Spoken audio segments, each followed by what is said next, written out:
बिस्मिल्लाहिर्रहमानिर्रहीम। अस्सलाम वालेकुम नाज़रीन, हमारे YouTube चैनल पासबाने वतन में खुश आमदीद। नाज़रीन, आज की इस वीडियो में हम बात करेंगे रूस के 5th generation fighter jet Su-57 की। जैसा कि आप जानते हैं कि ये रूस का सबसे जदीद तरीन फाइटर जेट है, लेकिन इसकी अब तक की सबसे बदकिस्मती ये थी कि रूस को इसका कोई गाहक नहीं मिल रहा था, इसका कोई खरीदार था ही नहीं। जैसे कि अमेरिका ने अपना F-35 कई ममालिक को बेचा है, उस तरह रूस का Su-57 मार्केट में अपनी जगह नहीं बना पाया। इसका मतलब ये नहीं है कि इस फाइटर जेट में कोई कमी होगी। इसकी वजह नाज़रीन ये है कि डिफेंस मार्केट पर अमेरिका और वेस्टर्न कंट्रीज का कब्जा है। 30-32 ममालिक तो नेटो वाले निकाल दो जो कि रूस का इक्विपमेंट नहीं खरीद सकते।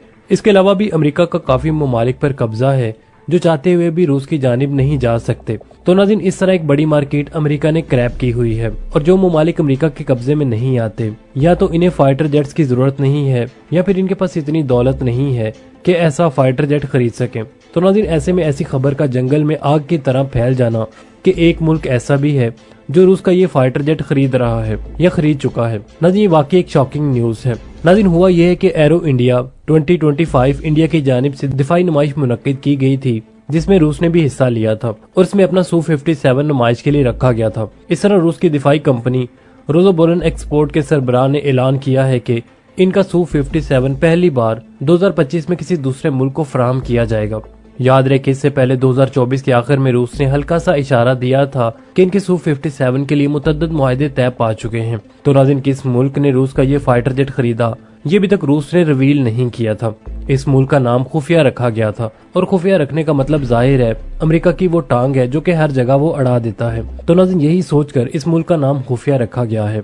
दिफाई तजिया निगारों के मुताबिक यही था कि रूस के इस फाइटर जेट को अल्जेरिया खरीदेगा या फिर इंडिया, और इस हवाले से अल्जेरिया पोटेंशियल बायर था और ऐसा ही हुआ। अल्जेरिया ने कंफर्म भी कर दिया कि वो रूस का Su-57 खरीद रहा है। अब नाज़रीन, इसमें हैरत की बात नहीं है कि अल्जेरिया ये एयरक्राफ्ट क्यों खरीद रहा है, क्योंकि अलजायर का रूस के साथ तवील अरसे से ताल्लुक रहा है और इसके फौजी साजो-सामान का बुनियादी सप्लायर है। अलजायर के पास पहली रूसी साजो-सामान की एक वसी रेंज मौजूद है, जिसमें Su-30 फाइटर जेट्स, MiG-29 और Su-24 और S-300 जैसे एयर डिफेंस सिस्टम शामिल हैं।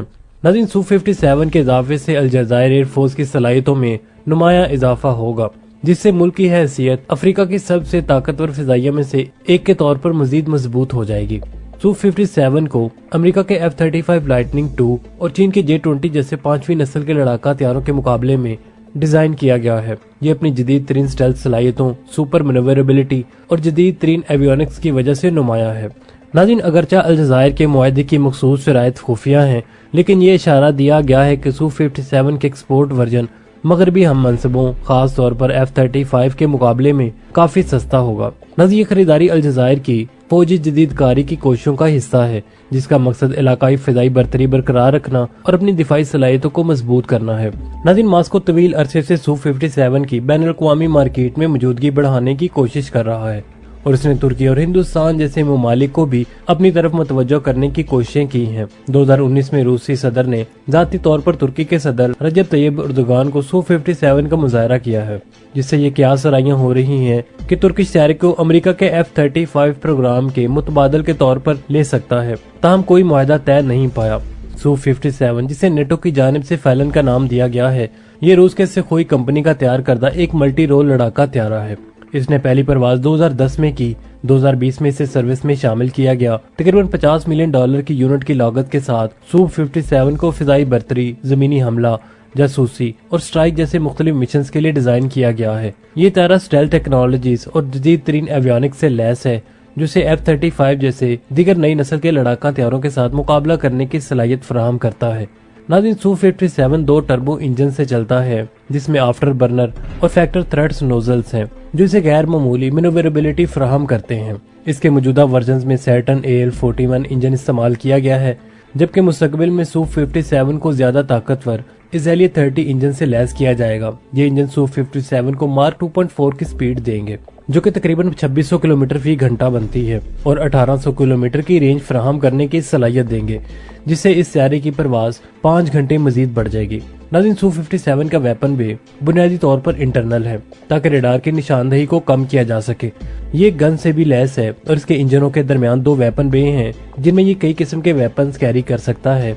इसके अलावा इसके परों के नीचे 6 पायलट हैं जो कि मुख्तलिफ किस्म के असला बशमूल जोरी हथियार ले जाने की सलाहियत रखते हैं, जो इसे स्ट्रेटेजिक डेटरनेस मिशन के लिए एक वर्सटाइल प्लेटफॉर्म बनाते हैं।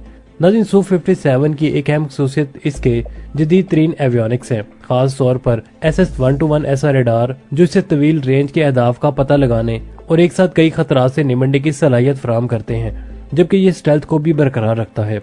नाज़रीन, अगर इस फाइटर जेट का अगला कोई खरीदार हो सकता है तो वो भारत ही होगा, क्योंकि भारत को इस वक्त 5th जनरेशन फाइटर जेट की अशद जरूरत है और भारत का अपना 5th जनरेशन फाइटर जेट जल्दी नहीं बनने वाला और भारत के पास ऑप्शन सिर्फ 2 ही है, एक F-35 और Su-57। और मेरे ख्याल से भारत F-35 लेने से कतरा रहा है क्योंकि इसमें बहुत सारे टेक्निकल्स फेलियर्स आ चुके हैं, जबकि Su-57 भी भारत का कहना था कि वो भारत की रिक्वायरमेंट पूरी नहीं कर रहा, जबकि इससे पहले भारत भी Su-57 के प्रोजेक्ट का एक हिस्सा रह चुका है, जो कि भारत ने महंगा प्रोजेक्ट कह के छोड़ दिया था। लेकिन नाज़रीन, Su-57 के ऑप्शंस अब भी भारत के लिए मौजूद हैं, अगर वो इसे लेना चाहे तो। अलजायर के ये फाइटर जेट खरीदने के बाद भारत को भी इस फाइटर जेट को खरीदने का कॉन्फिडेंस जरूर आ जाएगा। और नाज़रीन, याद रहे कि रूस ने भारत को Su-57E तैयारी खरीदने के साथ साथ इसकी टेक्नोलॉजी की मुंतकिली और मुकामी पैदावार की पेशकश भी की थी, यानी कि रूस इंडिया को ट्रांसफर ऑफ टेक्नोलॉजी भी देगा। और चूंकि भारत पहले भी रूस के इक्विपमेंट इस्तेमाल कर रहा है तो भारत को इस तरफ जाने में कोई मुश्किल पेश नहीं आएगी।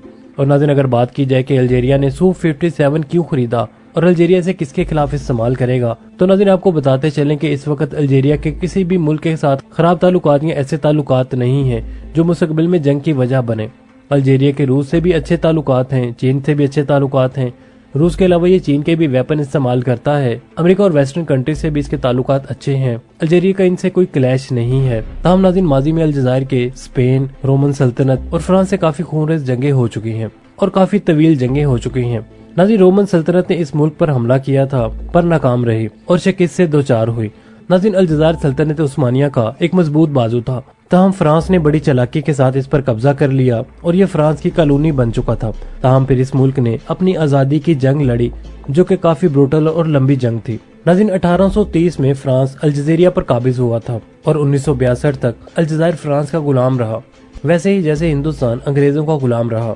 ताहम अल्जीरिया ने फ्रांस से आज़ादी हासिल कर ली और अब अल्जीरिया मजबूत हो रहा है और यहाँ के मादनी तेल और गैस इसकी तरक्की में इसकी काफी मदद कर रहे हैं। नाज़रीन, अलजायर के किसी भी मुल्क के साथ इस वक्त कोई लड़ाई नहीं है, लेकिन ऐसा लगता है कि अलजायर किसी भी आफत के लिए पहले से तैयारी कर रहा है। नाज़रीन, आप इस बारे में क्या राय रखते हैं? कमेंट सेक्शन में हमें जरूर बताइएगा। तो नाज़रीन, अब तक के लिए सिर्फ इतना ही। उम्मीद है आपको हमारी आज की मालूमाती वीडियो पसंद आई होगी।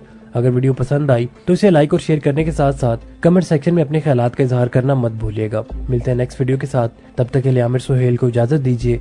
अल्लाह निगहबान।